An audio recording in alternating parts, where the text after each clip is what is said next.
Assalamualaikum warahmatullahi wabarakatuh. Bismillah walhamdulillah. Assalatu wassalamu ala rasulillah wa ala alihi wa sahbihi wa mawalah.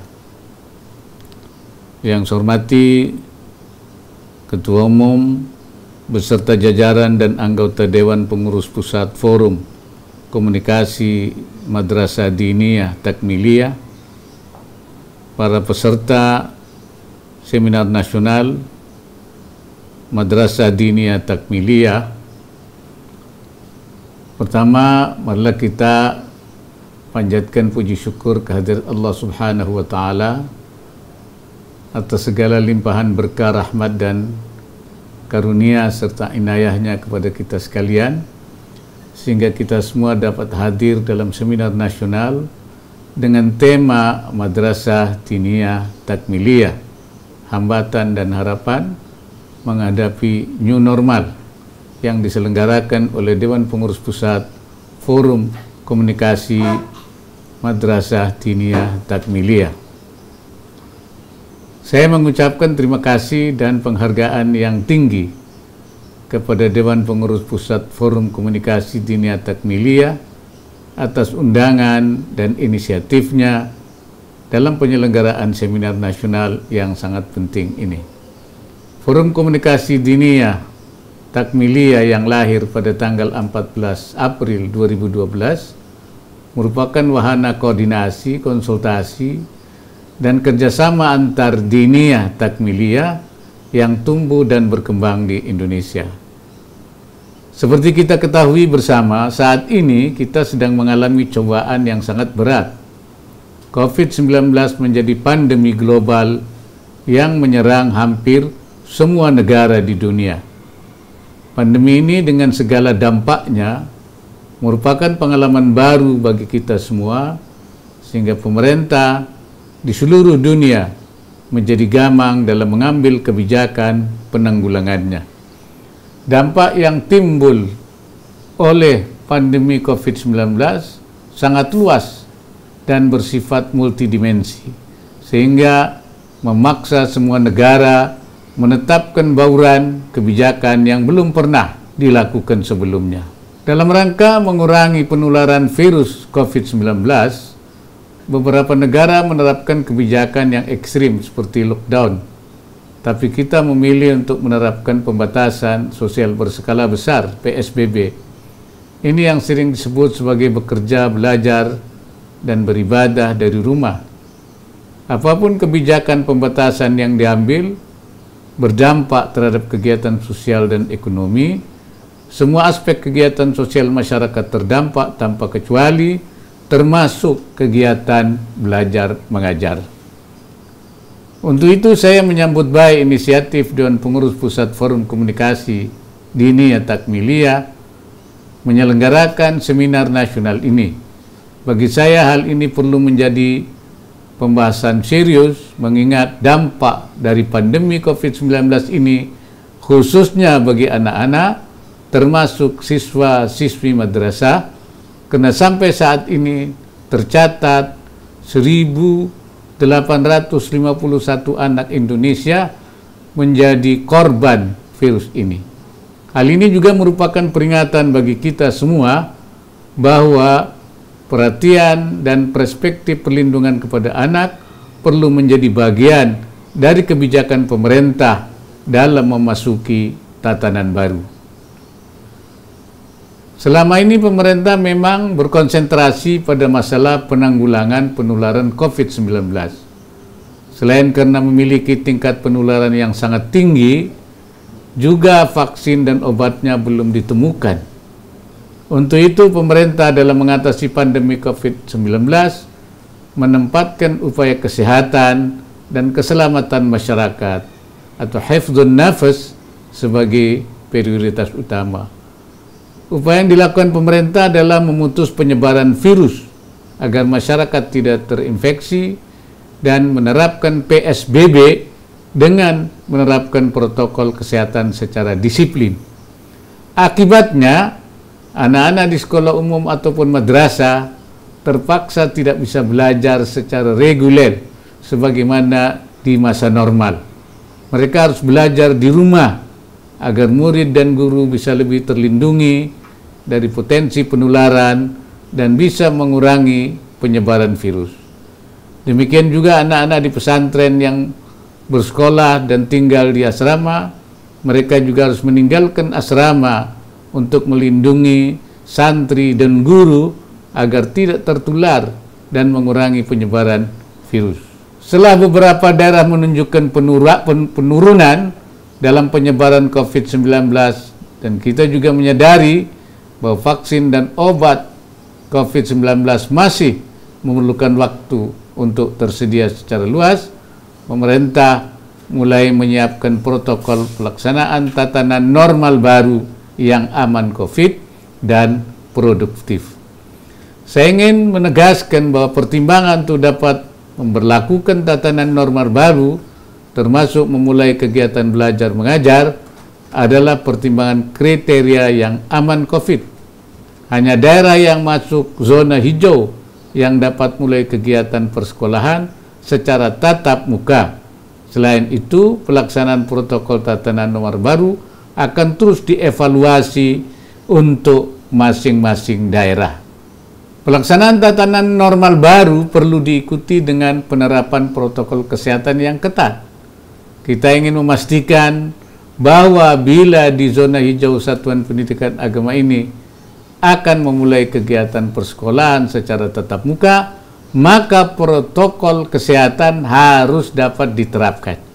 Pertama, perlu dilakukan tes terhadap siswa karena ada kemungkinan siswa berasal dari zona merah. Banyak juga santri yang berasal dari lintas kota dan bahkan lintas negara. Yang kedua, perlu memastikan bahwa tersedia fasilitas cuci tangan lengkap dengan sabun dan hand sanitizer. Tersedia masker yang cukup untuk digunakan selama proses belajar mengajar. Ketiga, memastikan physical distancing dapat diterapkan baik di ruang kelas maupun di tempat santri tinggal. Yang keempatnya, melakukan penyemprotan disinfektan di fasilitas utama. Bagi pesantren dan sekolah keagamaan berbasis asrama, hal ini menjadi tantangan tersendiri. Kebanyakan sarana dan prasarana asrama pesantren masih sangat minim. Di samping tidak memiliki standar baku perbandingan jumlah santri dan luas kamar tidur, dengan kondisi tersebut sangat sulit menerapkan physical distancing, terutama di pondok pesantren yang memiliki ratusan bahkan ribuan santri. Oleh karena itu, pemerintah sedang menyiapkan rencana untuk mengatasi masalah tersebut. Pembukaan kegiatan sekolah madrasah dan perlindungan kesehatan menjadi dilema yang sangat sulit bagi pemerintah. Hasil studi di beberapa negara menunjukkan bahwa gangguan pada pendidikan dapat menyebabkan dampak jangka panjang, terutama bagi kelompok rentan. Bagi kelompok ini, pendidikan tidak hanya memberikan keamanan dan perlindungan, tapi lebih penting adalah juga harapan untuk masa depan. Selama ini belajar di rumah masih menimbulkan persoalan ketidaksetaraan. Banyak rumah tangga yang tidak dapat memiliki akses terhadap internet. Menurut Susenas BPS tahun 2018, ada sekitar 61% anak tidak memiliki akses internet di rumahnya. Untuk itu perlu disiapkan bagaimana belajar di rumah dapat tetap efektif dan anak dapat terlayani pendidikannya dengan menyesuaikan kondisi anak. Ketersediaan koneksi internet, infrastruktur, dan fasilitas untuk belajar berbasis daring, terutama di wilayah yang akses internet sangat terbatas. Dalam hal ini, pemerintah sedang menyiapkan kebijakan dan langkah untuk memberikan fasilitas yang diperlukan guna mendukung pelaksanaan pembelajaran jarak jauh. Dalam hal pembelajaran yang seharusnya dilakukan di sekolah, madrasah, atau di pesantren, dan kini harus dialihkan ke rumah, mengakibatkan orang tua mendadak harus menjadi guru dan kiai. Tumpuan pada orang tua menuntut orang tua untuk juga belajar, mendampingi anak dalam belajar, sekaligus tetap melakukan pengasuhan anak yang terbaik. Orang tua mau tidak mau harus banyak bertanya pada guru dan pihak sekolah agar anak tidak kehilangan haknya memperoleh pendidikan yang memadai. Lembaga yang bertanggung jawab dalam bidang pendidikan keagamaan, termasuk yang berbasis asrama, perlu terus mencari solusi untuk pembelajaran bagi para santri yang lebih efektif bila pembelajaran tatap muka belum dilakukan dalam waktu dekat. Kita harus mengajak pengelola pesantren, guru, orang tua, santri, calon santri, para pakar pendidikan, dan perlindungan anak agar diperoleh solusi terbaik untuk pendidikan anak. Misalnya, dengan inovasi bentuk pembelajaran kelompok-kelompok kecil dan penyesuaian kurikulum dengan format pembelajaran jarak jauh. Hal ini perlu dilakukan karena adanya perbedaan karakter antara belajar tatap muka dengan belajar jarak jauh. Saya memahami bahwa ilmu agama secara khusus memang tidak bisa hanya didekati semata-mata dengan cara mengalihkan pengetahuan ke peserta didik, transfer of knowledge, tapi juga ditekankan pada internalisasi dan penanaman nilai kepada mereka. Ilmu agama yang berupa pengetahuan dapat dicarikan solusinya dengan belajar di rumah melalui internet.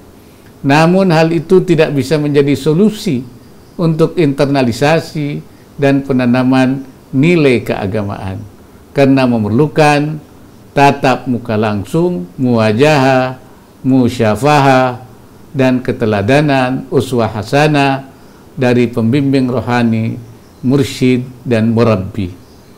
Melihat jumlah madrasah diniyah takmiliyah di seluruh Indonesia sebanyak 86.390 lembaga dengan pendidik dan tenaga pendidikan berjumlah 451.826 orang dan santri sebanyak 6.369.382 orang. Dengan jumlah yang sangat besar ini perlu menjadi perhatian kita semua dalam menjamin dan melindungi hak-haknya agar dapat hidup, tumbuh, dan berkembang secara optimal, serta berupaya mematuhi protokol kesehatan di masa new normal ini agar terhindar penularan virus COVID-19. Bapak, Ibu, dan saudara-saudara sekalian, demikianlah sambutan saya, semoga dapat bermanfaat bagi kita semua, pemerintah dan masyarakat.